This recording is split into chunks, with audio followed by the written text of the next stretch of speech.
नमस्कार विद्यार्थी मित्रांनो, इयत्ता 8वी प्रकरण दुसरे इतिहास युरोप आणि भारत.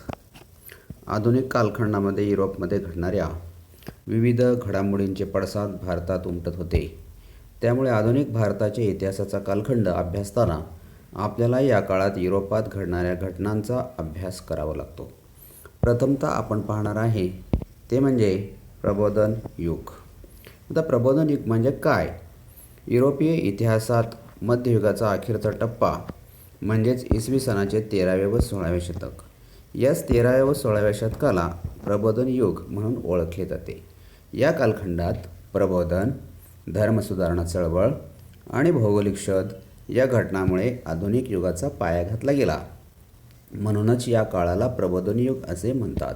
म्हणजेच या प्रबोधन युग काळामध्ये 13व्या ते 16व्या शतकामध्ये अतिशय महत्त्वपूर्ण घटना घडल्या आणि म्हणून हा काळ महत्त्वाचा मानला जातो. प्रबोधन युगात युरोपीय कला, स्थापत्य, तत्त्वज्ञान अशा विविध महत्त्वाच्या क्षेत्रामध्ये ग्रीक आणि रोमन परस्परांचे पुनरुज्जीवन घडून आले. यातूनच सर्वांगीण प्रगतीला चालना मिळाली. प्रबोधन काळात मानवतावादाला चालना मिळाली. माणसाचा माणसाकडे पाहण्याचा दृष्टिकोन बदलला. धर्माऐवजी माणूस हा सर्व विचारांचा केंद्रबिंदू ठरला. याच काळामध्ये काही महत्त्वाच्या व्यक्ती होऊन गेल्या.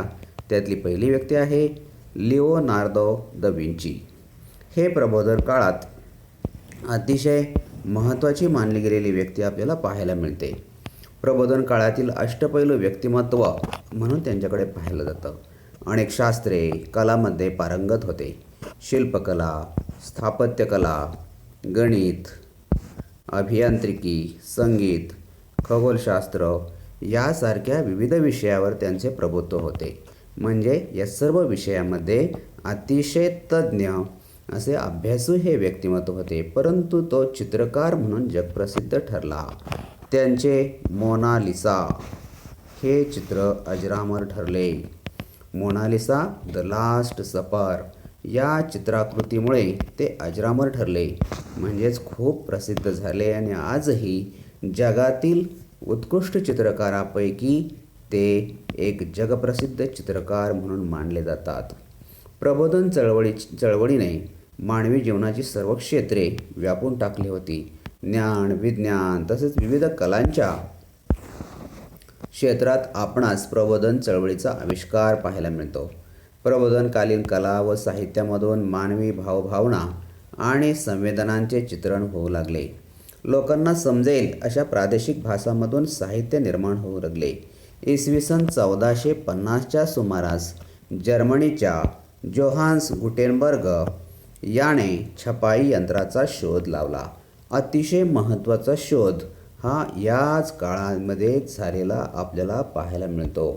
जर्मनी, जोहान्स गुटेनबर्ग आणि याने लावलेला छपाई यंत्राचा शोध. या छपाई यंत्राच्या शोधामुळे नवे विचार, नव्या संकल्पना, ज्ञान समाजात सर्वांपर्यंत पोहोचू लागले. म्हणजे या अगोदर कुठल्याही प्रकारचं छपाई कला अवगत नव्हती. त्यामुळे कोणीही लिहिलेलं साहित्य किंवा तयार केलेलं साहित्य ही लिहिलं जात नव्हतं, लोकांपर्यंत पोहोचवता येत नव्हतं. परंतु या शोधामुळे, छपाई यंत्रामुळे अनेक विविध पुस्तके छापली जाऊ लागली आणि ती लोकांपर्यंत पोहोचू लागली आणि म्हणून समाजामध्ये फार मोठी क्रांती यामुळे झालेली आपल्याला पाहायला मिळते. यानंतर आपण पाहणार आहे ते म्हणजे धर्मसुधारणा चळवळ. स्वतंत्र बुद्धीने विचार करणाऱ्या विचारवंतांनी रोमन कॅथलिक चर्चच्या जुन्या धार्मिक कल्पनावर हल्ला चढवला. जुन्या बुरसटलेल्या कल्पना, बुरसटलेले विचार, रूढी, परंपरा याच्यावर ते हल्ला चढवला. लोकांच्या अज्ञानाचा फायदा घेऊन ख्रिस्ती धर्मगुरू कर्मकांडांचे स्तोम माजवत असत. धर्माच्या नावावर लोकांना लुबाडत या विरोधात युरोपात जी चळवळ सुरू झाली त्याच चळवळीला धर्मसुधारणा चळवळ असे म्हणतात. म्हणजे अतिशय महत्त्वाची चळवळ ही युरोपमध्ये झालेली पाहायला मिळते. आणि या चळवळीमध्ये धार्मिक क्षेत्रात माणसाचे स्वातंत्र्य व बुद्धिप्रामाण्य या तत्त्वांना महत्त्व प्राप्त झाले. अतिशय महत्त्वाच्या 2 गोष्टी या चळवळीमधून आपल्याला पुढे आलेल्या दिसतात. यानंतर पाहायचे आपल्याला ते म्हणजे लागलेले नवीन विविध प्रकारचे भौगोलिक शोध. का भौगोलिक शोध लावावे लागले? काय याची गरज पडली तर त्याचं कारण आहे इसवी सन 1453मध्ये ऑटोमन तुर्कांनी बायझँटाईन साम्राज्याची राजधानी असलेले कॉन्स्टँटिनोपल म्हणजेच त्याचं नाव आहे इस्तंबूल, त्यालाच पूर्वेकडील रोमन साम्राज्य असंही म्हटलं जातं, हे ऑटोमन तुर्कांनी जिंकून घेतलं. आणि याच शहरातून आशिया व युरोप यांना जोडणारा खुष्कीचा व्यापारी मार्ग होता, जवळचा मार्ग होता, तो बंद झाला. युरोपीय देशांना आशियाकडे जाणाऱ्या नव्या मार्गांचा शोध घेणे आवश्यक वाटू लागले. यातूनच भौगोलिक शोध लावण्यास सुरुवात झाली. 15व्या शतकामध्ये युरोपीय दर्यावर्दी भारताकडे जाणाऱ्या जलमार्गाचा शोध घेण्यासाठी सागरी सफरीवर निघाले. एक एक करत एक सागरी सफरीला सुरुवात झाली. त्यातली पहिली सफर आहे 1487 मधली. 1487मध्ये भारताचा शोध घेण्यासाठी बार्थोलोमे डायस नावाचा खलाशी, पोर्तुगीज खलाशी निघाला, परंतु आफ्रिकेच्या दक्षिण टोकापर्यंत म्हणजेच केप ऑफ गुड होपपर्यंत जाऊन पोहोचला. म्हणजे त्याला जो मार्ग शोधायचा होता, आशियाकडे जाणारा, भारताकडे जाणारा मार्ग शोधायचा होता, तो मार्ग काय त्याला सापडला नाही. त्याच्यानंतर दुसरा खलाशी प्रवासाला निघाला 1492मध्ये. भारताचा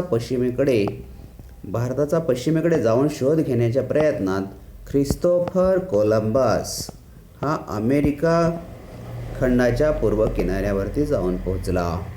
त्याने पण भारताकडे जाणारा मार्ग शोधला नाही, तर अमेरिका खंडाचा पूर्व किनारा त्याने शोधला, तिथे जाऊन पोहोचला. ख्रिस्तोफर कोलंबसने अमेरिका खंडाचा शोध लावला.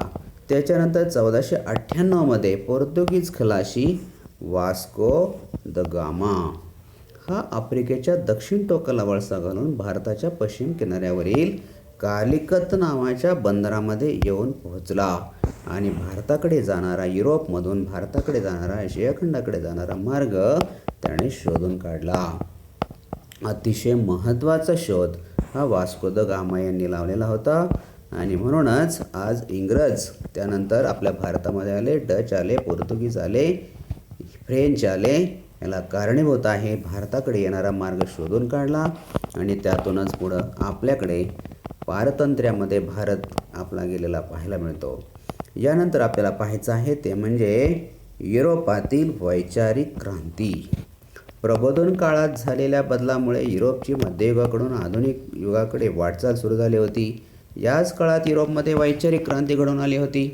पूर्वीचे अज्ञान व अंधश्रद्धा यातून समाज बाहेर पडू लागला होता. प्रस्थापित रूढी व परंपरा आणि घडणाऱ्या घटनांकडे चिकित्सक दृष्टिकोनातून पाहिले जाऊ लागले होते. या संपूर्ण बदलांनाच वैचारिक क्रांती असे म्हणतात. म्हणजे ज्यावेळी लोकांना खरं काय, खोटं काय, चांगलं काय आणि वाईट काय समजायला लागतं, तेव्हा त्यांचा वैचारिक दृष्टिकोन बदलला, चिकित्सकपणे लोक विचार करू लागले असं आपण त्याला म्हणतो. आणि म्हणूनच ही जी क्रांती होती ती वैचारिक क्रांती होती. या वैचारिक क्रांतीतून युरोपमध्ये वैज्ञानिक क्षेत्रामध्ये संशोधनाला अतिशय मोठ्या प्रमाणामध्ये चालना मिळाली. यानंतर पाहायचं आहे आपल्याला की ते म्हणजे राजकीय क्षेत्रातील क्रांती. आधुनिक कालखंडाच्या सुरुवातीच्या टप्प्यात युरोपमध्ये अनेक राजकीय स्थित्यंतरे घडून आली. 18व्या तसेच 19व्या शतकात घडलेल्या अनेक क्रांतिकारक घटनांमुळे हा कालखंड क्रांतियुग म्हणून ओळखला जाऊ लागला. म्हणजेच या 18व्या आणि 19व्या शतकामध्ये वेगवेगळ्या क्रांत्या झाल्या आणि म्हणून तो क्रांतियुग या नावानेच ओळखला जाऊ लागला. या काळात इंग्लंडमध्ये संसदीय लोकशाहीचा विकास झाला होता. कॅबिनेट पद्धतीच्या स्वरूपात बदल झाला होता. 1689च्या बिल ऑफ राईट्समुळे राजाच्या अधिकारावर मर्यादा घातल्या गेल्या होत्या. पार्लमेंटचे सार्वभौमत्व प्रस्थापित झाले होते आणि असे वेगवेगळे बदल घडून येत असतानाच त्याच वेळेला युरोपामध्ये आणखीन एक मोठा बदल झाला होता. तो म्हणजे घडून आलेली क्रांती किंवा युद्ध, ज्याला आपण स्वातंत्र्य युद्ध या नावाने ओळखलं जातं, अमेरिकन स्वातंत्र्य युद्ध. युरोपात घडणाऱ्या क्रांतिकारक घडामोडींच्या पार्श्वभूमीवर अमेरिकेतील स्वातंत्र्य युद्धाचाही विचार करणे महत्त्वाचे ठरते. अमेरिका खंडाच्या शोधानंतर युरोपीय देशांनी आपले लक्ष खंडाकडे वळवले. साम्राज्यवादी युरोपीय देशांनी अमेरिका खंडाचे विविध प्रदेश ताब्यात घेण्याचं ठरवलं. आणि तेथे आपल्या वसाहती स्थापन करायला सुरुवात केली. इंग्लंडने उत्तर अमेरिकेच्या पूर्व किनारपट्टीवर जवळपास 13 वसाहती स्थापन केल्या होत्या. सुरुवातीस इंग्लंडच्या या वसाहतीवर नाममात्र वर्चस्व होते, परंतु पुढील काळात इंग्लंडच्या पार्लमेंटने अमेरिकन वसाहतीवर जाचक बंधने व कर लादण्यास सुरुवात केली. अमेरिकन वसाहतीतील स्वातंत्र्यप्रिय जनतेने याला विरोध करायला सुरुवात केला आणि यातूनच इंग्लंडने वसाहतींना दडपण्यासाठी वसाहती विरोधात युद्ध पुकारले. अमेरिकन वसाहतींनी जॉर्ज वॉशिंग्टन यांच्या नेतृत्वाखाली सैन्य संघटित करून प्रतिकार केला. अखेरीस वसाहतींच्या सैन्याचा विजय झाला. ही घटना अमेरिकेचे स्वातंत्र्य युद्ध म्हणून ओळखले जाते. यातूनच अमेरिकेची संयुक्त संस्थाने, त्यालाच आपण संघराज्य शासन पद्धती, लिखित राज्यघटना असणारा व लोकशाही व्यवस्था असलेला नवा देश अस्तित्वात आला. यानंतर दुसरी क्रांती घडलेली आपल्याला पाहायला मिळते. तिचं नाव आहे फ्रेंच राज्यक्रांती, जी आपल्याला युरोपातीलच एका बड्या राष्ट्रामध्ये घडलेले पाहायला मिळते. त्याचं नाव आहे फ्रान्स. इसवी सन 1789मध्ये फ्रान्समधील जनतेने तेथील अनियंत्रित राजेशाही, अन्यायकारक व अनियंत्रित राजेशाही आणि सरंजामशाही विरुद्ध उठाव केला होता आणि प्रजासत्ताकाची त्या ठिकाणी स्थापना केलेली पाहायला मिळते. हीच घटना फ्रेंच राज्यक्रांती म्हणून ओळखली जाते. फ्रेंच राज्यक्रांतीने जगाला 3 महत्त्वाच्या देणग्या दिलेल्या आहेत: स्वातंत्र्य, समता आणि बंधुता. ही महत्त्वाची मूल्य फ्रेंच राज्यक्रांतीने जगाला दिलेली आहेत. जगाच्या इतिहासातील राजकीय क्रांतीमध्ये अमेरिकन स्वातंत्र्य युद्ध आणि फ्रेंच राज्यक्रांतीला अतिशय महत्त्व दिलं गेलेलं आहे किंवा महत्त्वाचं स्थान आहे. यानंतर अशाच प्रकारची एक क्रांती झालेली आहे, परंतु ती राजकीय क्रांती नव्हती, तर ही क्रांती होती औद्योगिक क्रांती. 18व्या शतकामध्ये किंवा 18व्या शतकाच्या उत्तरार्धापासून युरोपातील औद्योगिक क्षेत्रात क्रांतिकारक बदल घडून आले. बाष्पशक्तीवर चालणारे यंत्राच्या साहाय्याने उत्पादन होऊ लागले. छोट्या घरगुती उद्योगधंद्यांची जागा मोठ्या कारखान्यांनी घेतली. हातमागाऐवजी यंत्रमागाचा वापर सुरू झाला. आगगाडी, आगबोटीसारखी वाहतुकीची नवी साधने आली. यंत्रयुग अवतरले. यालाच आपण औद्योगिक क्रांती असे म्हणतो. इंग्लंडमध्ये औद्योगिक क्रांतीला प्रारंभ झाला. आपल्याला रिकाम्या जागासाठी प्रश्न विचारला जातो. टिंबटिंब या देशामध्ये औद्योगिक क्रांतीला प्रारंभ झाला. इंग्लंडमध्ये औद्योगिक क्रांतीला प्रारंभ झाला आणि नंतर ती टप्प्याटप्प्याने पाश्चात्य जगात पसरली. या काळात इंग्लंडची औद्योगिक भरभराट इतकी झाली की इंग्लंडचे वर्णन जगाचा कारखाना असे केले जाऊ लागले. आता ह्या औद्योगिक क्रांतीचा एक मोठा परिणाम आपल्याला दिसून येतो, तो म्हणजे भांडवलशाहीचा झालेला उदय. नव्या सागरी मार्गांच्या शोधानंतर युरोप व आशिया देशामधील व्यापाराच्या नव्या पर्वाला सुरुवात झाली होती. सागरी मार्गाने पूर्वेकडील देशांशी व्यापार करायला अनेक व्यापारी पुढे आलेले होते. मात्र एकट्या व्यापाऱ्यात जहाजातून माल परदेशी पाठवणे शक्य नव्हते. त्यामुळे अनेक व्यापारी एकत्र येऊन त्यांनी व्यापार सुरू केला. यातूनच भाग भांडवल असणाऱ्या अनेक व्यापारी कंपन्या उदयास आल्या. पौर्वात्य देशांशी होणारा व्यापार फायदेशीर होता. या व्यापारातून देशांची आर्थिक भरभराट होत असे. त्यामुळे युरोपातील राज्यकर्ते व्यापारी कंपन्यांना लष्करी संरक्षण आणि व्यापारी सवलती देऊ लागले. या व्यापारामुळे युरोपीय देशामध्ये धनसंचय वाढीस लागला. या संपत्तीचा उपयोग भांडवलाच्या रूपात व्यापार व उद्योगधंद्यामध्ये केला जाऊ लागला. यामुळे युरोपीय देशात भांडवलशाही अर्थव्यवस्थेचा उदय झाला. यातूनच पुढे व्यापारामध्ये जसे वाढ होत गेली तसंच पुढे आपल्याला पाहायला मिळतो तो म्हणजे वसाहतवाद. एका देशातील काही लोकांनी दुसऱ्या भूप्रदेशातील एखाद्या विशिष्ट भागात वस्ती करणे म्हणजेच वसाहत स्थापन करणे होय. आर्थिक व लष्करीदृष्ट्या बलशाली देशाने आपल्या सामर्थ्याचा उपयोग करून किंवा आपल्या सामर्थ्याच्या बळावर एखाद्या एखादा भूप्रदेश व्यापणे आणि त्या ठिकाणी आपले राजकीय वर्चस्व प्रस्थापित करणे यालाच वसाहतवाद असे म्हणतात. म्हणजेच एखाद्या ठिकाणी एखादा छोटा देश किंवा अतिशय गरीब असलेला देश पाहायचा आणि तिथं आपली वसाहत स्थापन करायची आणि तिथंच याच युरोपीय देशांच्या वसाहतवादी धोरणाचा उदय झाला. त्यातूनच साम्राज्यवादाचा उदय झालेला पाहायला मिळतो. म्हणूनच आपण पाहणार आहे पुढचा मुद्दा, वसाहतवादामधून साम्राज्यवाद कसा उदयास आला. विकसित राष्ट्राने अविकसित राष्ट्रावर आपले वर्चस्व प्रस्थापित करणे व अनेक नव्या वसाहती स्थापन करणे यालाच आपण काय म्हणतो, साम्राज्यवाद असे म्हणतो. आशिया आफ्रिका खंडातील अनेक राष्ट्रे होती जी युरोपीय राष्ट्रांच्या साम्राज्यवादी महत्त्वाकांक्षेला बळी पडली होती आणि यातूनच पुढे ब्रिटिश ईस्ट इंडिया कंपनीचा भारतामध्ये उदय झाला आणि भारतामध्ये इंग्रजांनी आपला साम्राज्य विस्तार करायला सुरुवात केली. भारतात व्यापारी मक्तेदारी मिळवण्यासाठी युरोपीय सत्तांमध्ये अटीतटीची स्पर्धा होती. इसवी सन 1600 मध्ये इंग्रजांनी भारतात व्यापार करण्यासाठी ब्रिटिश ईस्ट इंडिया कंपनीची स्थापना केली. या कंपनीने जहांगीर बादशहाकडून परवानगी मिळवून सुरत येथे आपली पहिली वखार स्थापन केली. या कंपनीमार्फत भारताचा इंग्लंडशी व्यापार चालत असे आणि त्यातूनच भारतामध्ये इंग्रजांनी आपला साम्राज्य विस्तार करायला सुरुवात केली. इंग्रज व फ्रेंच संघर्ष. जसे इंग्रज भारतामध्ये आले होते तसेच फ्रेंचही भारतामध्ये आले होते.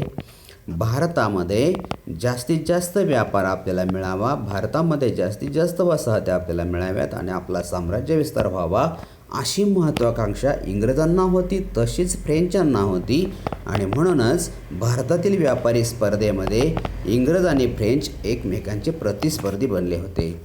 आता प्रतिस्पर्धी का बनले होते तर दोघांच्या मनामध्ये महत्त्वाकांक्षा अफाट होती आणि त्यामधून या दोघांमध्ये स्पर्धेतून युद्ध झाली होती. ती 3 युद्ध या दोघांमध्ये झाली होती, फ्रेंच इंग्रज यांच्यामध्ये. या युद्धांना कर्नाटक युद्धे या नावाने ओळखलं जातं. तिसऱ्या कर्नाटक युद्धात इंग्रजांनी फ्रेंचांचा निर्णायक पराभव केला. त्यामुळे ब्रिटिश ईस्ट इंडिया कंपनीला भारतात प्रबळ युरोपीय स्पर्धक उरला नाही. इंग्रज हे सर्वेसर्वा भारतामध्ये सत्ताधीश शिल्लक राहिले होते. यानंतर भारतामध्ये ब्रिटिशांनी आपल्या ईस्ट इंडिया कंपनीचा पाया कशा प्रकारे रोवला हे आपल्याला पाहायचं आहे. बंगाल प्रांत हा भारतातील अतिशय सुजलाम सुफलाम प्रांत होता, समृद्ध असा प्रांत होता. 1756 साली सिराज उद्दौला हा बंगालचा नवाबपदी आलेला होता.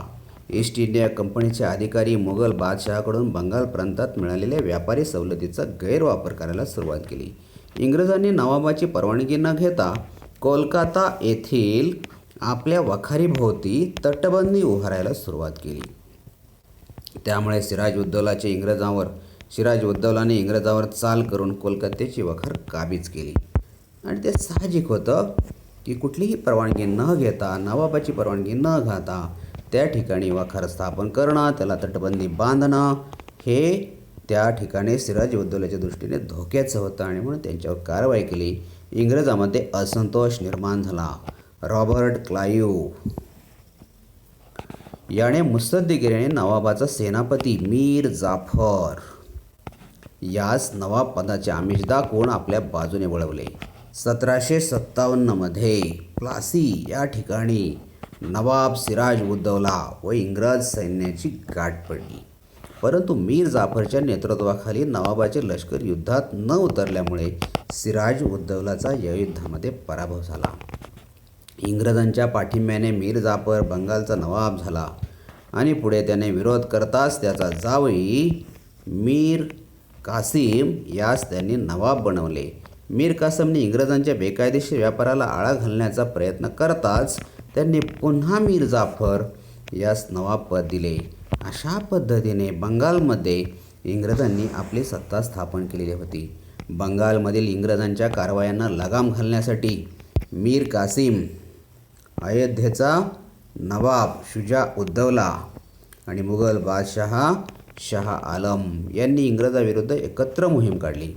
इसवी सन 1764मध्ये बिहार येथील बक्सार येथे युद्ध झाले. त्यात इंग्रजांचा विजय झाला. या लढाईनंतर अलाहाबादच्या तहानुसार बंगालच्या सुभ्यात दिवाणी म्हणजेच महसूल गोळा करण्याचा, लक्षात ठेवा, महसूल गोळा करण्याचा अधिकार ब्रिटिश ईस्ट इंडिया कंपनीला मिळाला. अशा प्रकारे भारतातील इंग्रजी सत्तेचा पाया बंगालमध्ये घातला गेला. यानंतर इंग्रजांचं दुसरं टार्गेट होतं, इंग्रजांनी आपला मोर्चा दुसरीकडे वळवला जातो, तो म्हणजे म्हैसूर प्रांतामध्ये. इंग्रज म्हैसूर संघर्ष. म्हैसूर राज्यातील हैदर अलीने उठाव केला आणि म्हैसूरचे राज्य ताब्यात घेतले. हैदर अलीच्या मृत्यूनंतर त्याचा मुलगा टिपू सुलतान हा म्हैसूरच्या सत्तेवर आला. त्याने इंग्रजाविरुद्ध लढा शर्थीने लढवला. अखेर 1799मध्ये श्रीरंगपट्टण येथे झालेल्या युद्धात टिपू सुलतान मरण पावला. अशा रीतीने म्हैसूरच्या प्रदेशावर इंग्रजांचे वर्चस्व निर्माण झाले. अशा पद्धतीने एक एक प्रांत, बंगाल पाठोपाठ म्हैसूर प्रांत ताब्यात घेतला. आता इंग्रजांनी आपली दृष्टी वळवली होती ती म्हणजे पुढील प्रांताकडे. त्याचं नाव आहे सिंध. सिंधवर इंग्रजांचा ताबा. भारतातील आपली सत्ता सुरक्षित करण्यासाठी इंग्रज वायव्य सरहद्दीकडे वळले होते. रशिया भारतावर अफगाणिस्तानातून आक्रमण करेल अशी त्यांना भीती होती. इंग्रजांनी अफगाणिस्तानवर आपला प्रभाव प्रस्थापित करण्याचे ठरवले. अफगाणिस्तानकडे जाणारे मार्ग सिंधमधून जात होते. यामुळे सिंधचे महत्त्व इंग्रजांच्या ध्यानात आले आणि 1843 साली त्यांनी सिंध गिळंकृत केले, जिंकून घेतले. बघा, बंगाल प्रांत घेतला, म्हैसूर प्रांत घेतला, आता सिंध प्रांत ताब्यात घेतला होता आणि आपला मोर्चा वळवला होता त्यांनी, तो म्हणजे शीख सत्तेचा पाडाव करण्याकडे, ज्या ठिकाणी पंजाब प्रांतामध्ये शिखांची सत्ता होती. 19व्या शतकाच्या प्रारंभी पंजाबमधील सत्ता कोणाकडे होती? रणजित सिंहाच्या हाती होती. रणजित सिंहाच्या मृत्यूनंतर त्याचा अल्पवयीन मुलगा दलीप सिंग गादीवर बसला होता. त्याच्या वतीने त्याची आई राणी जिंदाल राज्याचा कारभार पाहू लागली होती. मात्र सरदारावर तिचा अंकुश राहिला नाही. ही संधी साधून इंग्रजांनी काही शीख सरदारांना फितूर केले. इंग्रज पंजाबवर आक्रमण करणार असा शिखांचा समज झाल्यामुळे त्यांनी इंग्रजांवर हल्ला केला. या पहिल्या शीख इंग्रज युद्धात शिखांचा पराभव झाला. दलीप सिंगाला इंग्रजांनी गादीवर कायम ठेवले. पंजाबवरील इंग्रजांचा वाढता प्रभाव काही स्वातंत्र्यप्रिय शिखांना मान्य नव्हता. मुलतानचा अधिकारी मुलराज याने इंग्रजाविरुद्ध बंड केले. हजारो शीख सैनिक इंग्रजाविरुद्ध युद्धात उतरले. या दुसऱ्या युद्धातही शीख पराभूत झाले आणि 1849मध्ये इंग्रजांनी पंजाबचा प्रदेश आपल्या राज्याला जोडला. म्हणजे अशा पद्धतीने 1849मध्ये पंजाब प्रांतसुद्धा इंग्रजांच्या ताब्यामध्ये गेला होता आणि आता त्यांचं लक्ष होतं ते म्हणजे भारतातील मराठ्यांची सत्ता. मराठ्यांची सत्ता ही भारतातील महत्त्वाची प्रबळ सत्ता होती. मराठ्यांचा पराभव करून इंग्रजांनी भारतातील आपल्या सत्तेचा पाया मजबूत कसा केला याचा अभ्यास आपण करणार आहोत पुढील पाठामध्ये. परंतु या पाठावरती आपण आता या ठिकाणी थांबणार आहोत. या ठिकाणी आपला पाठ संपलेला आहे. आता तुम्ही सर्वांनी मिळून या पाठातील एका वाक्यात प्रश्न काढायचे आहेत, त्याची उत्तरं लिहायची आहेत, तसेच पाठाखाली दिलेला स्वाध्याय पूर्ण करायचा आहे आणि स्वाध्याय पूर्ण केल्याचा वहीवरती फोटो काढून आपल्या याच ग्रुपवरती पाठवायचा आहे. या ठिकाणी आपण थांबू. धन्यवाद.